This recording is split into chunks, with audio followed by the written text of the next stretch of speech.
and I'm back with another review. So far, ito yung na-review na ng maraming mga tech vloggers. Marami nang talagang nag-comment at nagsabing talagang sa mga fast-selling mid-range smartphone daw ito for this 2020 because of its smart features. And during its release, ang dami na niyang naging sales sa Lazada, sa Shopee. And ngayon, I'm going to do a small, not technical review, but talagang like a honest review lang of this phone, and which is the Poco X3. Itong phone na to, maraming mga camera features daw ito at mga gaming features na talagang magpapabilib daw talaga sa inyo.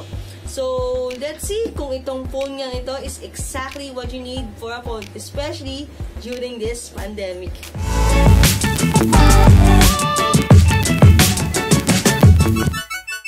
So, what I got here is the Poco X3 in Shadow Gray. So, ito yung malaking specs na binigay nila sa akin. So, it has the 6GB RAM and 128GB ROM. So, ang presyo nito, malalaman nyo later on. As you open the box, you will see the SIM pin, the user guide and the warranty card, the clear jelly case, the phone itself, the 33 watts inbox charger, and the 33 watt USB Type-C. I already opened the unit and this is the phone. So far, I was able to use this for 2 weeks and talagang nakita ko yung wonders niya in terms of camera, in terms of video. And if you want to see more of it, you can check our YouTube channel for the camera test of this Poco X3. Let's talk about the design. So far, talagang makikita nyo na ang ganda ng dating niya. Sobrang mamahaling siya. This phone is available at Shadow Gray at Cobalt Blue. On the back, you will see the big rainbow-coated Poco branding to its polycarbonate back. As you can see, talagang social ng dating niya. At may pagka-manly approach din siya. So, it also has the 2.5D glass front, the Corning Gorilla Glass 5, and the flash-proof protection. So, looking the design of the phone, talagang, like I said, iba siya sa other smartphones na makita nyo anywhere. It also has a dual speaker on the upper and the lower part of the phone for maximum sound performance. Meron din siyang pre-installed screen protector para magbukang malinis din dating ng phone every time you use it. So, on the left side, nandun yung hybrid SIM card tray, which is expandable to 256GB.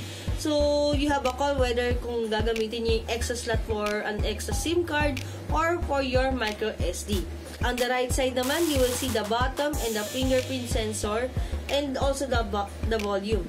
Dun sa taas, nakikita niyo yung noise cancelling microphone, signature IR blaster, and on the bottom, you will see the Type USB charger, the primary mic, and the 3.5 headphone jack. So, looking at the design of this unit, you can tell na talagang ginawa siya para sa mga gamers at para sa mga millennials. So, makikita nyo na talagang manly ang approach ng phone na to. Pero para sa mga babaeng tulad ko na hindi naman conscious sa color, you can either choose the black one or the blue one. So, wala namang problema yon. But in terms of the weight, because it's 215 grams of weight, makikita mo talaga, mararamdaman mo talaga yung bigat ng unit na to in terms of how you carry it around. And I also noticed din yung curvy sides niya. Pag nabangga kasi to sa mga sides or nahulog mo to, may chances talaga na magke-create siya ng mga dents or ng mga cracks on the surface. So, it's best that you use the jelly case para may extra protection yung phone nyo. So, this is also the first phone to have a Snapdragon 732G and an Adreno 618 Elite Gaming Series GPU that will provide you a truly incredible everyday use and gaming experience. So, in terms of gaming, talagang phone na to can handle high graphic games seamlessly. From Mobile Legends to Call of Duty, maasahan mo yung phone na to na in terms of graphics talaga, ang ganda ng dating niya. And also, it also has the liquid cool technology 1.0 plus and a full enlarged copper heat pipe that will enable you to cool down your phone during game time. So, hindi nyo mararamdaman yung init ng phone during hardcore game time na kahit na matagal itong bumabad sa kamay nyo, hindi nyo masyado mararamdaman yung init at hindi kayo madi-disturb dun sa lagging niya. Yung combination ng 112Hz refreshing rate and the 240Hz touch sampling rate nito dun sa 6.67 FHD dot display, guaranteed yung low visual latency and extra smooth gameplay nito. So, in short na talagang this is the phone that you will ultimately rely on na hindi maglalag or hindi magkakaroon ng problema in terms of game time. So, like I said, tong phone na to, meron siyang dalawang speaker located at the top and the bottom of the side of the phone. For more immersive sound experience every time na nanonood ka ng Netflix or you're using this for your game time, talagang I can tell yung sound niya very loud and crisp siya. Pwede mo siyang pang party sa loob ng bahay niyo. And because this phone also has the 6GB of RAM, it enables you to do multitasking tasks and use heavy apps. So, switching from one app to the other is so breezy. Talagang you will make the most out of your gaming and your social media work experience. So, despite of its big battery performance, hindi tayo tinipid ni Poco X3 with its battery life, ha? So, meron siyang 5,160 large battery capacity and 33 watts fast charging.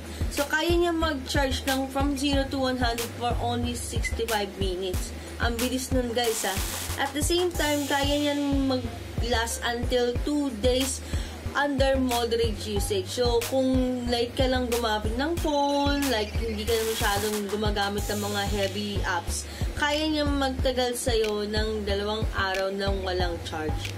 So, wow, ang tipid nito, ha?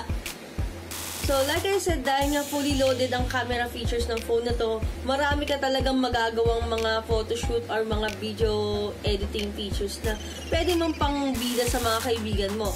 So, meron siyang AI mode, meron din siyang HDR para sa crisp at magandang camera setting. Ang portrait niya has its dynamic subject background separation, which gives your camera or gives your picture dramatic depth effect. Ang night mode niya, ang ganda rin ang dating. So, when you take a picture of the night mode, makikita mo talaga na sobrang linaw at sobrang maliwanag siya, even nighttime. Yung 64MP camera, may panorama din siya. And ito yung mga best features ng phone na to, which is yung clone setting where you can take triple shot or video in one frame. And ito na rin yung pinambibida ni Poco X3, which is good for more graphic filters like neon lights or moving subjects. So, ang pinaka-favorite kong ginagamit ngayon sa Poco X3 is yung video vlog setting where you can create short video with good transition effects and song background. So, every time I do unboxing sa mga PR boxes ko, ginagamit ko itong video vlog setting para magkaroon siya ng magandang effect also when I post it on IG stories or Instagram or Facebook. And isa pang magandang camera feature nito is yung front and back camera setting, which enables you to take a picture and video on both front and back cameras. Ang astig! And for those beautiful selfies like I did, Poco X3 gave us a generous 20MP camera. So far when I use it during selfie time, makikita mo talaga yung full details ng mukha ko. Ang vibrant niyan tignan, lalo na during daytime. Sobrang ganda ng dating ng mga features. And talagang pwede mo siyang panlaban sa mga IG stories mo at IG posts mo. As for the videos, the main camera can handle up to 4K 30fps video recording, and it comes with an electronic image stabilization for more stable filming. As you can see in the videos I recorded, the microphone works pretty good, and though I used the shoot steady video mode, it still gave a bit shaky feels when I pan or move. Pero okay na rin siya compared to other smartphone na talagang itong phone na to hindi siya basta-bastang nag-shake lang every time I move. So, the front camera looks good for vlogging. With the use of ring light, the specs of the cam can be very good use during live stream or video conferences. Talagang ito na yung panlalaban mo sa mga Miss Universe posting mo. Every time you do photoshoot or vlogging sa iyong phone. There's more. One thing that you can look forward to this phone is the AI Skyscaping 3.0 presets, which enables you to choose whether you want to have a sky to be sunny or meteor showers in it. Sobrang na-enjoy ko yung setting nito kasi every time I took pictures ng mga night sky or during daytime, nag-detect shots ako ng mga langit at ng mga clouds.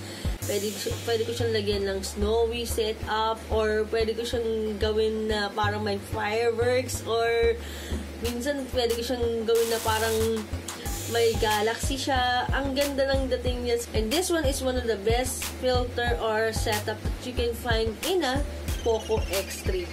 In terms of price range, hindi naman tayo binigo ni Poco X3. So, meron siyang 6GB to 64GB for 10,990 pesos. And 6GB and 128GB for 12,990 pesos. So, looking at that price range, it is indeed a mid-range wonder for you to have that convenience ng maraming camera features at solidong gaming performance. So, a question is this the phone exactly what you need? Kung ang gusto mo naman is yung impressive design, hardware specs, and that builds for gamers, fully loaded camera features and long battery life, ito na ang phone na pwede nyo pang invest this 2020. Maganda siyang pang live stream, maganda rin siyang gamitin for your heavy duty gaming time, at ang maganda sa lahat is maganda yung kanyang camera setting. So with that price range of less than 13K, I can tell you that this will be the mid-range killer you need to have this 2020. And nakaka-impress lang talaga na pwede ko siyang gamitin during my vlogging and talagang nakakatipid siya in terms of battery life na pwede ko siyang i-maximize anywhere at whatever I want to use it. What do you think, guys? Ito na ba ang phone exactly what you need? So let me know by commenting your reactions down below. And you can check our tech reviews at www.astig.ph. So this has been Angel and I hope to see you on the next review. Bye!